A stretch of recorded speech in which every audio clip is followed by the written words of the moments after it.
कांवड़ यात्रा को लेकर ऑल इंडिया मुस्लिम जमात के कौमी सदर मौलाना शहाबुद्दीन रिजवी ने बयान दिया है।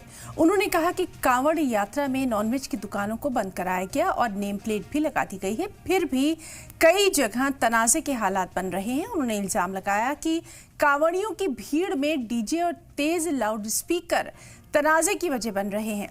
मौलाना रिजवी ने मांग की कि मांस की दुकानों के साथ साथ कांवड़ रूट की शराब की दुकानों पर भी पाबंदी लगाई जाए। साथ ही सरकार से अपील की कि डीजे पर भी रोक लगाई जाए।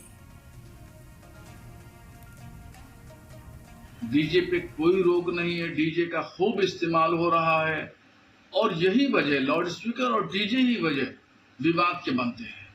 जहां जहां भी विवाद होते हैं उस विवाद के पीछे शराब की दुकानें होती हैं, लाउड स्पीकर का जोर से आवाज इस्तेमाल करना और डीजे के हंगामा, इन तमाम चीजों पर रोक लगना चाहिए और इसका इस्तेमाल कांवड़ की यात्रा में नहीं होना चाहिए।